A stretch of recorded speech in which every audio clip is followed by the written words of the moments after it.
Bonjour à toutes et à tous. Bienvenue sur l'Écho du Cratère, la chaîne YouTube et Spotify de Fusion Communication. Je suis très heureux aujourd'hui de vous retrouver pour un nouveau podcast. Cette chaîne, elle a été conçue pour vous permettre de gagner en visibilité, de faire connaître votre société, de faire de la sensibilisation, de la prévention, de nous raconter vos anecdotes, vos difficultés entrepreneuriales, mais aussi vos success stories. Avant toute chose, n'oubliez pas de vous abonner si ce contenu vous plaît, de partager si vous connaissez des personnes autour de vous que cela peut intéresser, le petit like de soutien, très important, et surtout, de laisser un petit commentaire en bas de cette vidéo pour nous faire vos retours ou poser vos questions à l'intervenant que j'ai le plaisir de rencontrer aujourd'hui. Aujourd'hui, j'ai le plaisir de recevoir Thomas, créateur de la chaîne YouTube Lyon Fan TV, une chaîne de 20 000 abonnés. Bonjour Thomas. 20 500. 20 500, voilà. Bonjour Julien. Fait plaisir de te voir dans ce contexte-là. Ça fait plaisir de te voir dans un contexte un peu différent. Ouais, voilà. Carrément. Exactement. Donc, ton parcours à toi, par exemple, on est d'accord que c'est pas ton métier de créer du contenu sur une chaîne Olympique Lyonnais. T'as, entre guillemets, un vrai métier à côté. D'où tu viens, quel est un petit peu ton parcours et pourquoi avoir décidé de créer cette chaîne il y a à peu près, si je dis pas de bêtises, une huitaine d'années? Une huitaine, ça fait 8 ans ouais. que j'ai créé la chaîne. J'ai créé la chaîne en 2017. Moi, j'ai un parcours un petit peu éclectique. Hein. J'ai fait un bac S sciences de l'ingénieur. J'étais pas du tout destiné à ça. J'ai eu le bac ric-rac, on va dire. Je l'ai eu en 2 fois. J'ai tout eu en 2 fois. J'ai eu le permis, même en 3 fois le permis, t'imagines. Donc moi, je suis pas un gros bosseur de base. Je suis pas quelqu'un qui a des facilités. Mais j'avais des attraits particulier, tu vois, pour tout ce qui est communication, médias. Journalistique. Oui, exactement. J'ai travaillé longtemps sur TLM, qui était la première chaîne locale de France à l'époque, Télé Lyon Métropole. J'ai eu une grosse expérience sur cette chaîne-là. Et derrière, je me suis dit, bon, c'est un peu ce que je kiffe. Le journalisme. L'investigation. Créer du contenu, parce que j'en faisais aussi. Et j'ai... Le terrain, le côté terrain aussi. Le côté terrain, mais moi, je me suis construit sur Facebook. C'est là-dessus que je me suis fait connaître. Sur Facebook, c'est ça qui m'a vraiment lancé. Et puis derrière, j'ai eu tout de suite, tu vois, cette envie de créer quelque chose autour de ma passion. Il a fallu trouver le sujet, donc ta passion, le football, ma passion. Plus précis, spécifiquement. Exactement. L'Olympique Lyonnais. L'Olympique Lyonnais que je suivais. Ouh là là, je suis supporter de l'Olympique Lyonnais depuis des années.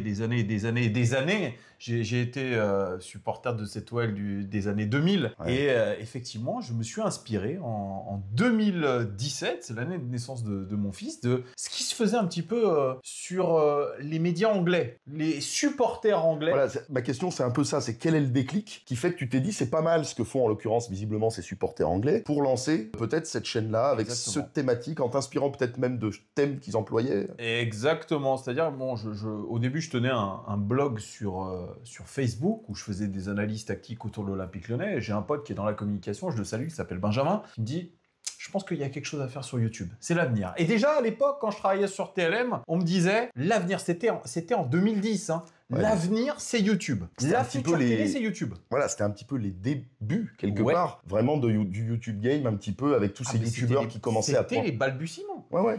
Et en fait, j'ai regardé un petit peu ce qui se faisait en Angleterre, parce que l'Angleterre, c'est le plus gros pays footballistique du monde. Oui, c'est la référence. Avec là où il y a une communauté de supporters qui est très importante. Et je me suis inspiré de ce que faisait Arsenal Fan TV. D'accord. Exactement dans le même esprit. Ok. Donner la parole aux fans et analyser son club de cœur. Voilà ce que j'ai fait et je me suis lancé un petit peu là-dedans comme ça. D'accord. En me disant bon, on verra si ça prend. Ça reste l'Olympique Lyonnais. C'est pas le Real Madrid, c'est pas Arsenal, mais il y a quelque chose à faire. Tu l'as dit, donner la parole aux supporters, donc tu interagis beaucoup avec un chat, mais tu as aussi une équipe dans laquelle il m'est arrivé d'intervenir et je t'en remercie. C'est avec cette équipe, qu'est-ce que vous faites? Vous faites des lives? Vous faites du coup... Ouais, avec toi et Julien, on est souvent en live. On fait des lives les soirs de match, avant match mi-temps débrief. C'est encore plus d'interaction avec la communauté. C'est être en live les soirs quand il se passe des gros matchs, quand il y a des grosses dingueries. Ça permet aux gens de réagir directement. Et c'est ça que je trouve qui est passionnant, c'est cette interaction avec des fans qui sont de partout dans le monde avec l'Olympique Lyonnais. Ouais. Et c'est ça qui est fou, on a une communauté de fans qui est énorme. Et je crois qu'on a lancé un concept, c'était en 2020, c'était pendant le Covid. Et pareil, basé sur ce qui se faisait un petit peu en Angleterre ou même ailleurs, à savoir commenter réellement ce que fait notre club de cœur en live. Et ça, c'est énorme, je trouve. Ouais, complètement. Parce qu'on a cette accroche à chaud et on a cette accroche aussi à froid. Mais à chaud, c'est intéressant. Ouais. Parce que les émotions sont un peu décuplées, etc. On a tendance à à surréagir peut-être de temps en temps. Ouais, potentiellement. Tu le sais, Ouais. voilà, il y a des moments où tu es vraiment down et les gens le voient. Donc, ils font... Et ces gens-là, finalement, ceux qui te suivent, ils font un peu partie de ta famille. Ils ont l'impression Oui. de t'avoir dans leur quotidien. Moi, quand je croise les mecs, ils me disent « Putain, Thomas, j'ai l'impression de t'avoir dans mon quotidien. » C'est-à-dire que quand je suis chez moi, je te mets sur la télé. Quand je suis sur la route pour aller au taf, je te mets sur les enceintes du poste radio, tu vois. C'est agréable aussi pour toi en tant que streamer, on peut appeler ça comme ça, d'avoir des retours positifs réguliers dans ton quotidien quand tu vas travailler, de croiser des supporters à droite à gauche J'en croise tous qui te les jours. saluent, qui sont bienveillants. Julien, j'en croise tous les jours. Et ils sont vraiment, vraiment sympas. On l'abordera, je pense, après. T'as la haine sur les réseaux sociaux et t'as la bienveillance au quotidien. Tous les jours, les gens sont hyper gentils. Ouais, super ce que tu fais, etc. Bien évidemment, ça booste. Ah oui, complètement.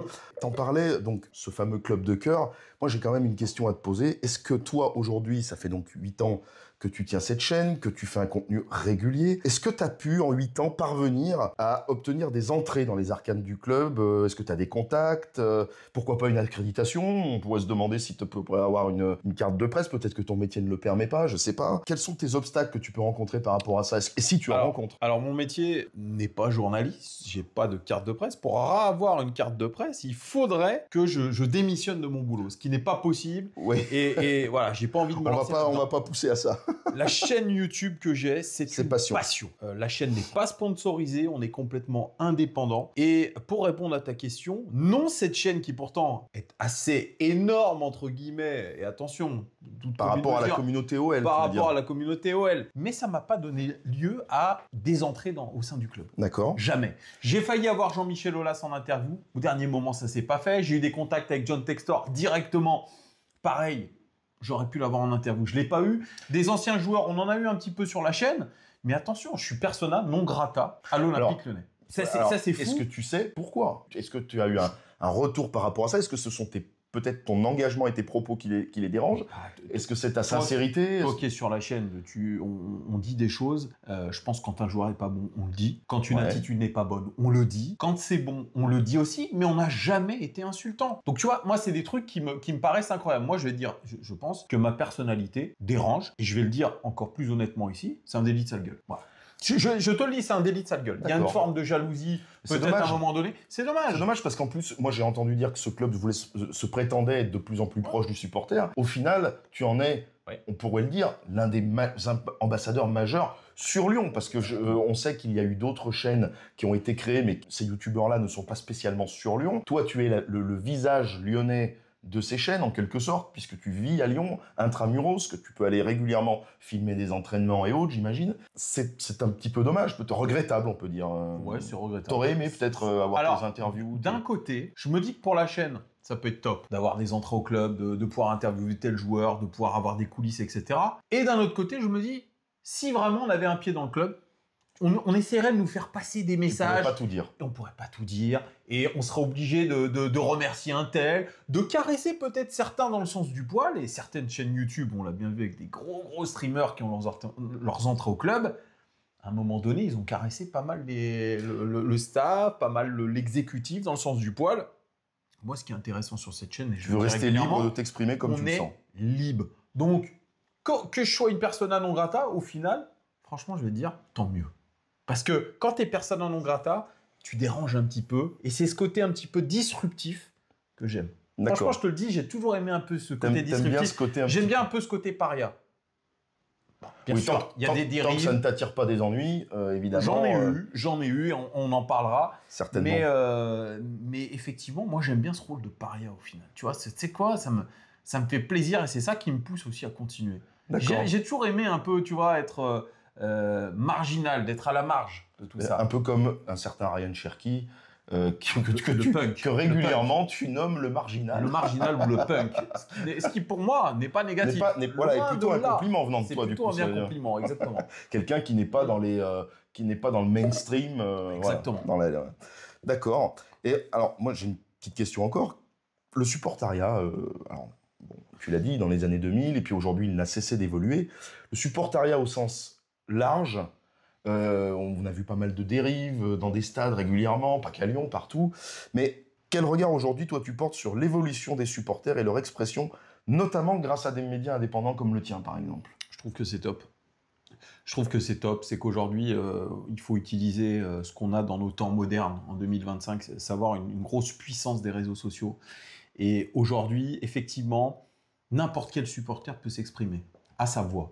Et une chaîne comme la nôtre, Lyon Fan TV, peut donner la voix à tous les supporters. Nous, dans nos lives, et je vais le faire encore plus la saison prochaine, c'est que je vais donner la parole au chat. C'est-à-dire qu'ils pourront venir, telle une radio libre, discuter avec nous directement. Parce que le supporter, et je m'en suis rendu compte, a envie de dire ce qu'il a sur le cœur, tout de suite. Ouais, c'est un sujet qui passionne, le foot. C'est un sujet qui passionne. Alors, bien sûr... Dans le positif du discours passionné comme dans le négatif. Comme dans le négatif, bien sûr, il y a ces dérives.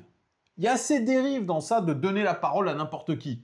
On dit souvent, tu vois bien, sur Internet, tu es caché derrière ton écran, tu dis « Oh, t'insultes un type, etc. » Il y a ce côté négatif. Bien sûr. Mais je trouve vraiment qu'aujourd'hui, la parole du supporter, c'est libéré. Et ça, c'est important. Donner la parole à tout le monde dans la limite du respect. Du respect, pas d'insultes, etc. Du racisme ou ce que vous voulez. Bien sûr, c'est aussi ça le fléau des réseaux sociaux. Mais alors, on est là pour encadrer. Mais en tout cas, moi, je trouve que c'est aujourd'hui une partie très importante du supportariat. C'est les réseaux sociaux, c'est ceux qui ne sont pas forcément à Lyon, c'est ceux qui sont de partout. Et ça vient en complément de ceux qui vont au stade régulièrement, etc. Donc moi, je trouve ça que c'est formidable. Ouais, complètement.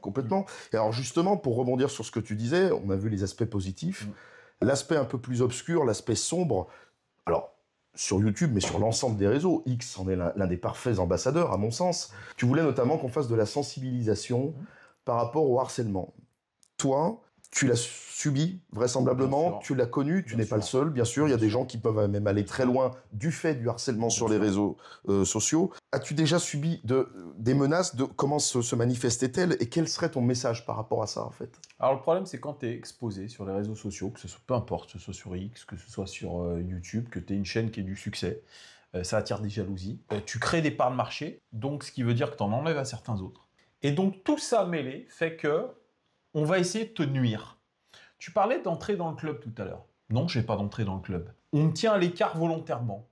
Et on a voulu me faire taire, et moi j'en suis persuadé, parce que ça se fait dans beaucoup de domaines, et on l'a vu avec le Paris Saint-Germain, la politique, on met en place des armées numériques.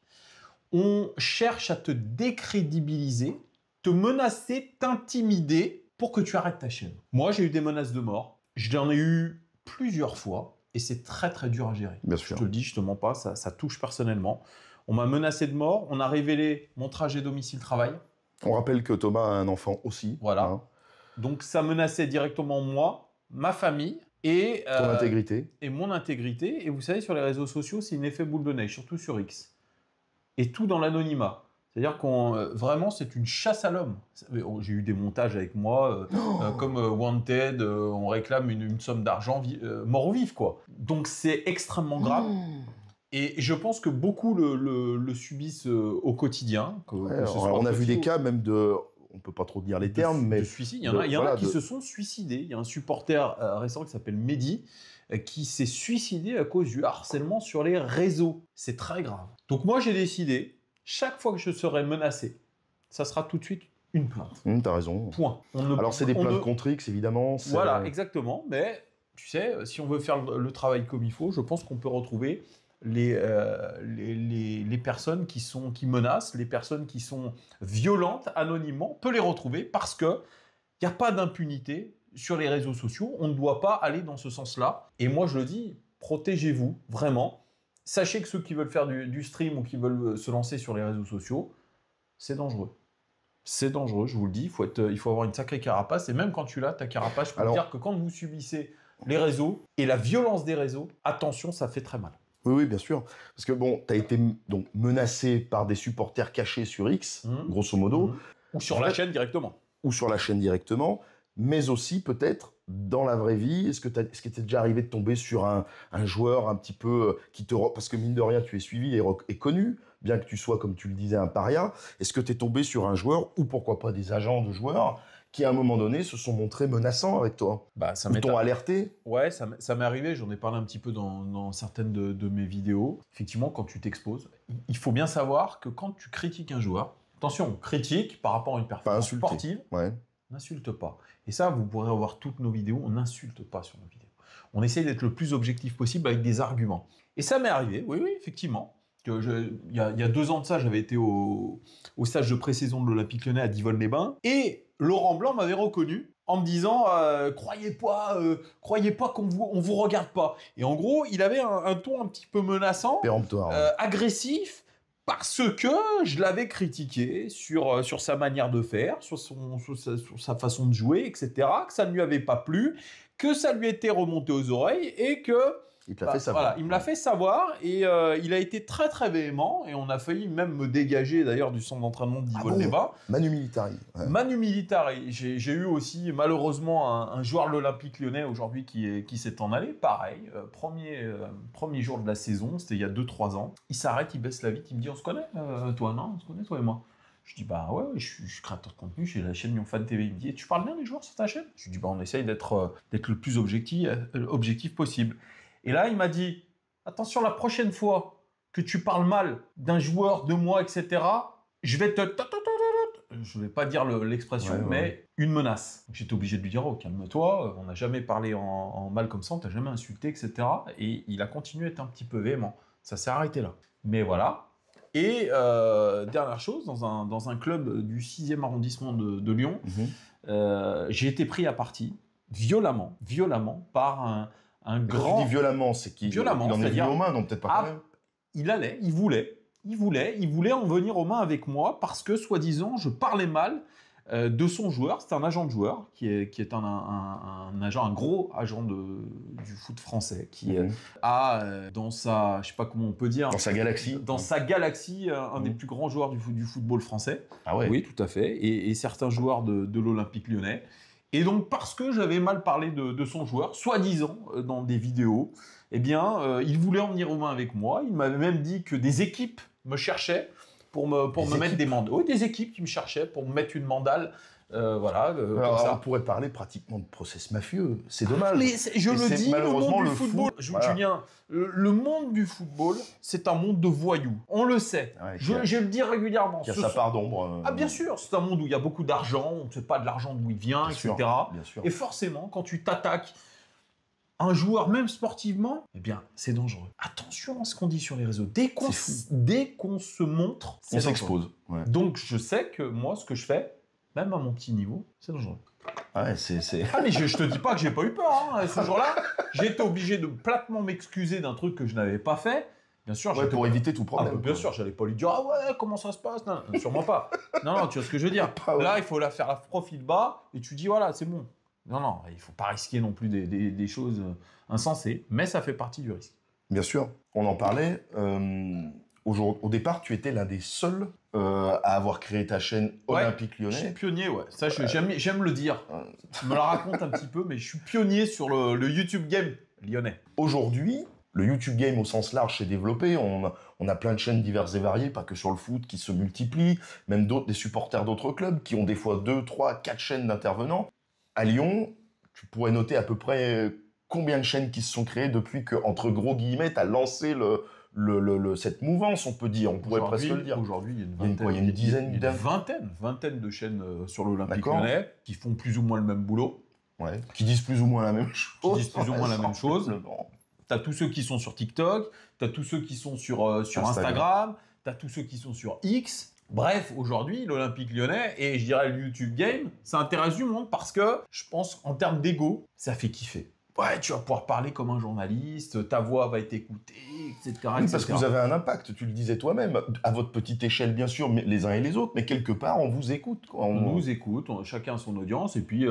il y a des audiences croisées aussi. Il y a des audiences croisées, tu regardes un tel. Après, je veux dire, voilà, aujourd'hui, c'est plus original de vouloir parler de l'Olympique Lyonnais sur les réseaux sociaux, de football.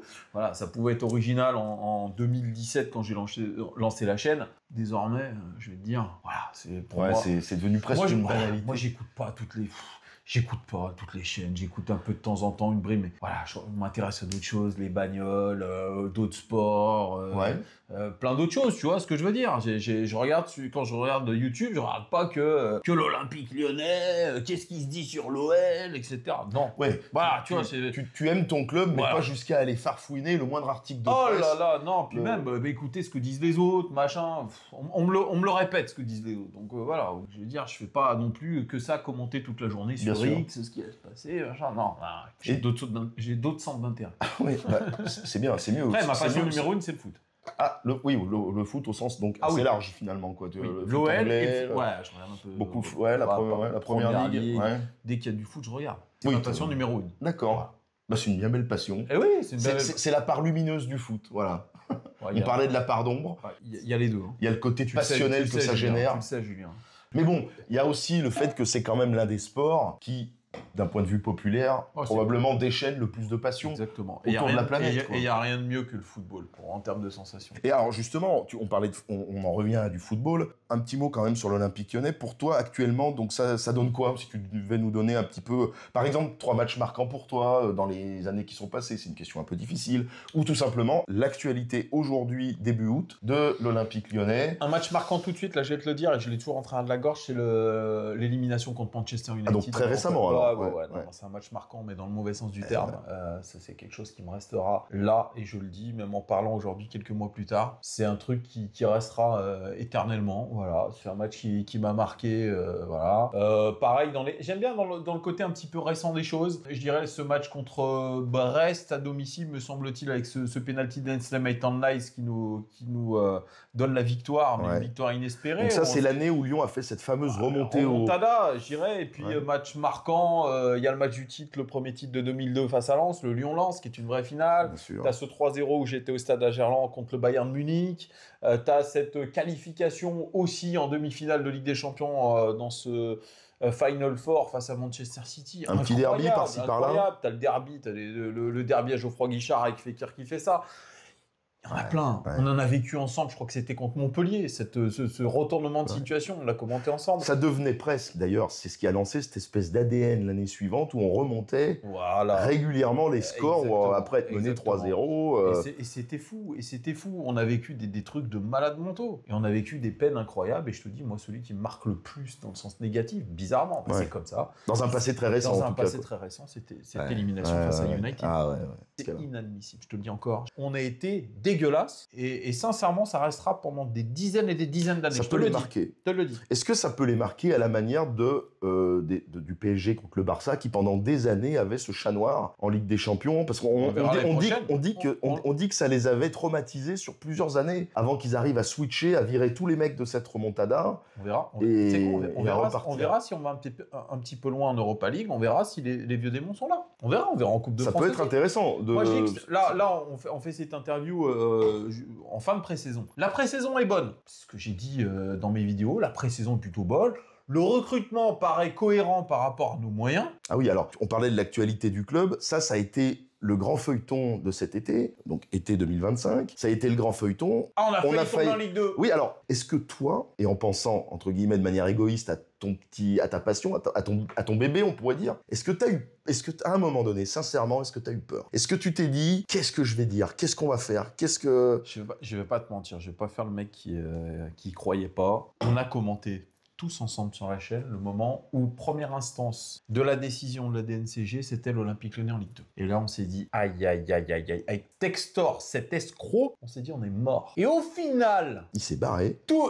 Ils ont voulu, pour moi, c'est un énorme, je dirais, complot anti-Textor. Savoir que Aulas a tiré des belles ficelles avec le président de la DNCG pour pouvoir virer John Textor. Et que, pour moi, au final, too big to fall. Trop gros pour tomber. Et quand la décision en appel est tombée en disant finalement l'OL est sauvé, je me suis dit en fait, c'était que du bluff. Il voulait juste du bluff. Et donc, on a stressé pour rien. Mais vous savez, c'est comme un examen. Tu le passes, tu te dis, franchement, j'ai bien révisé. Et c'est passé nickel. Et en attendant les résultats, tu te dis, putain, mais ça se trouve, je vais pas l'avoir. Ça se trouve, je vais pas l'avoir. Non, mais j'ai réussi, tu vois. Tu vois, il y a eu ce truc-là. Pareil, la fois où tu penses avoir réussi un oral et tu te rends compte que la note est pas bonne. Ouais, ça peut être ça aussi. Donc finalement, derrière cette décision de maintien de l'Olympique Lyonnais en Ligue 1... Donc tu penses que la DNCG voulait aussi se débarrasser de ce monsieur Textor qui, quelque part, puis on peut le dire, travaillait mal quand même. Et peut-être... Parce que c'est un voyou, un escroc. Ouais, voilà, c'est un escroc, on est d'accord. Je crois qu'on peut dire les termes. Il a mis 5 millions sur les 800 millions du rachat de l'OL. Donc c'est quelqu'un qui est très très fort dans le blablabla. Et c'est des hommes politiques quelque part. C'est un homme politique. Mais c'est un homme politique de piètre niveau. En tout cas, ils ont voulu écarter John Textor du game. Et ils ont réussi. Ils sont en train de réussir. Il est toujours président d'Eagle, mais il risque d'être de plus en plus écarté. Est-ce que ça va être bon signe pour l'OL? J'ai cru voir plus ou moins par voie de presse ici et là qu'il essayait de réclamer, maintenant qu'il est complètement parti quelque part, qu'il a un petit peu, on peut le dire, une dent contre ce club de l'OL et qu'il essaierait, d'après ce que j'ai vu, de récupérer de l'argent pour Botafogo que l'OL lui devrait. Enfin, il est encore dans des histoires d'argent. Il essaye de réclamer de l'argent d'un club dont il est propriétaire. Oui, et à qui il en doit potentiellement plutôt. En fait, je vais pas me lancer dans les calculs d'apothicaire, dans les trucs. Il y en a qui font ça très bien sur les réseaux. Moi, je suis pas dans tout ce truc financier. C'est technique. Hein. C'est technique, c'est des trucs qui m'intéressent. C'est un peu pénible. Voilà, ce qu'on sait, c'est juste que c'est un escroc. Oui, et ça suffit quelque part. Voilà, ça suffit. Par contre, on verra sur cette saison. C'est marrant, dans le foot, on peut pas faire de prédiction. On est obligé de vous dire, on verra. On verra cette saison comment ça se Surtout avec l'Olympique Lyonnais ces dernières années, où d'un été à l'autre, t'es interdit ou pas de recrutement, d'après ce que j'ai compris. Là, t'es pas interdit. L'Olympique Lyonnais a traversé quelques années complexes sur les 4-5 dernières années. Bien sûr. Économiquement. On a une vie de supporter qui est compliquée. Pourtant, on a de plus en plus de fans. Voilà, qui est un petit peu malmenée quand même. C'est vrai, tout depuis on peut le dire, les 4-5 dernières années, très franchement, un déclin qui est quand même très très entamé. Alors, mais est-ce que c'est pas ce qu'on pourrait appeler un mal pour un bien, ce qui s'est passé quelque part, en repartant plus sainement. Le phénix qui renaît de ses cendres, ça peut être ça aussi. Et puis travailler plus sainement. Travailler plus sainement, peut-être avec un recrutement plus cohérent, alors des joueurs qui plafonneront maintenant aux 200 000 euros de salaire maximum, des achats qui dépasseront pas les 10 millions d'euros. Si on travaille intelligemment et que ça se transforme sur le terrain, qu'il y a une vraie osmose, je dirais chapeau. Mais attention, on n'a pas commencé la saison au moment où on fait ce podcast. On verra. On verra. Ce sera pratiquement le mot de la fin. J'ai encore 2-3 petits... Et on sera là pour commenter tout ça. Aujourd'hui, la santé de la chaîne, tu le disais, ça continue de gagner en abonnés. Après 8 ans, est-ce que tu as... Alors, comment va la chaîne, déjà? Alors, après 8 ans, je tiens à vous le dire ici, je suis pas millionnaire, toujours pas. Je pensais vraiment, quand j'ai lancé la chaîne, devenir millionnaire. Je ne le suis pas, malheureusement. La chaîne génère pas énormément de revenus. Pas de sponsor sur cette chaîne. Aucun sponsor. C'est-à-dire que les maillots que je vous fais gagner sur la chaîne, c'est sur les deniers personnels. Sur ce montant YouTube gagné, il y a des taxes qui sont prélevées d'un peu de partout, France, États-Unis, Irlande, États-Unis. Voilà, et puis il y a une plateforme de stream à payer aussi, ça s'appelle StreamYard. Il y a plein de choses. Donc la santé de la chaîne, parce qu'on parle beaucoup d'argent aussi quand tu pars sur les réseaux sociaux. En vrai de vrai, avec 20 500 abonnés, en vrai de vrai, c'est un tout petit pécule. Hein. En vrai de vrai, c'est pourtant pour le temps dégagé dessus, c'est pas énorme. Mais la santé, en tout cas en termes d'abonnés, ça fait que monter. Ça fait que monter. Mais je pense qu'il y a un plafond de verre. Il n'y aura jamais 1 million d'abonnés sur cette chaîne, sauf si gros buzz, si l'Olympique Lyonnais surtout avec cette fameuse dissolution des suiveurs sur les différentes. Ça aussi, exactement. Plus il y a de chaînes, plus l'audience se dissout, plus certains vont aller d'un côté que de l'autre. Après, en termes de vues, ça monte. Je peux pas le dire le contraire. Et forcément, quand il y a des dingueries, il y a des épisodes compliqués. La chaîne a extrêmement bien marché pendant ce drama de la Ligue 2. Ça marche très bien pendant les périodes de mercato. Ça marche très bien quand le club, malheureusement, fait des contre-performances parce que les gens ont besoin de se lâcher. C'est vrai ça. Mais la clé, je dirais, du succès et du fait que la chaîne progresse, c'est la régularité. Oui, t'es obligé de publier. J'allais te le demander, voilà, est-ce que tu as des petits tips pour un jeune créateur de contenu, par exemple, qui voudrait se lancer? Est-ce que tu as un petit tips ou des conseils éventuellement à leur donner, quoi? J'ai un conseil de youtubeur. Crois en tes rêves. Tu sais, ils disent tout ça. Crois en tes rêves. N'écoute pas ceux qui te disent que tu n'y arriveras pas. Tu vas y arriver. Non, je dirais un conseil. Déjà, prends quelque chose qui t'intéresse. Voilà. Un sujet que tu maîtrises. Sujet que tu maîtrises. Prends un angle différent de ce que peuvent dire les autres. Essaye d'être original dans la mesure du possible. Même si aujourd'hui, j'essaye de trouver de l'originalité dans des contenus. C'est compliqué. C'est compliqué d'être vraiment original. Et encore, sur le foot, arrête-moi si je me trompe, mais sur le foot, c'est quand même pareil. C'est un thème sur lequel tu as quelque chose à dire quasiment quotidiennement. C'est une série Netflix, c'est souvent ce que je dis. Ce qui va moins être le cas peut-être pour la... t'auras toujours du contenu. T'auras toujours du contenu à faire. C'est une histoire sans fin, un club. Bien sûr. Et c'est ça qui est chouette. Et c'est vrai que le foot, tout le monde s'y lance parce qu'il y a toujours des choses à dire, tout le monde est attiré par le foot, etc. Mais je dirais vraiment le conseil principal, c'est un angle qui est différent, un ton qui est différent. Et je dirais ta personnalité va faire que tu vas créer de l'audience. On ne fait pas de l'audience pour notre famille ou nos copains. On le fait pour le plus grand nombre. Oui. On ne dit pas comme ça, ah oui, je le fais, non. Et alors, j'ai une petite question un peu technique, si tu me permets. Quid du matériel? C'est-à-dire que très souvent, on voit des youtubeurs divers et variés, hein, je ne vais pas forcément les citer, mais qui font du vrai montage avec un habillage, sont très équipés en termes de caméra aussi. Ouais. Toi, ton credo, c'est la simplicité. Ah, c'est la simplicité, exactement. Donc, ça veut dire qu'avec peu de moyens, le message, c'est que tu peux, du moment que c'est pertinent. Moi, je suis contre tout ce qui est cut. Tu fais une vidéo, tu cut 150 fois, tu fais 25 heures de montage, tu mets un habillage. C'est pas moi, ça. Déjà parce que j'ai pas envie de te prendre la tête à le faire. C'est pas mon truc. Je suis un peu feignant par rapport à ça. Ouais. T'as pas beaucoup de temps non plus. Je me rappelle que t'as un enfant. Voilà, j'ai un enfant, j'ai un taf à côté. C'est pas mon métier principal. Moi, j'ai toujours misé sur la spontanéité. Je fais ma vidéo en une fois. Voilà. Moi, je trouve ça beaucoup plus sympathique. Je fais mes vidéos dehors avec mon iPhone. J'ai un iPhone, le dernier iPhone. C'est pas pour faire de la pub à Apple, mais j'ai le dernier iPhone. J'ai un stabilisateur, j'ai un micro, mais en tout cas, j'ai ça. Et ça me suffit. J'ai un setup comme toi, t'as, avec un petit rond lumineux. Ça suffit, un ordinateur pour faire les lives. Et puis voilà. Ouais. Peut-être que c'est nul. Peut-être que si je faisais un peu plus professionnel, etc., je gagnerais peut-être une audience. Mais écoutez, moi, j'ai pas envie. C'est ma signature aussi. Donc, j'ai envie de rester. Oui, c'est quelque part, c'est ta marque de fabrique, quoi. Et aujourd'hui, donc, que tu as des nouveaux concepts en tête. Tu parlais tout à l'heure de faire davantage intervenir en radio libre les suiveurs de ta chaîne, donc tes abonnés. C'est dur de trouver, de se renouveler, trouver du concept, essayer de trouver des émissions. Moi, je vais pas mentir, je m'inspire beaucoup de ce que je vois un petit peu à droite à gauche. Et ce que je vois, c'est qu'il n'y a pas vraiment d'inspiration. Il y a du podcast.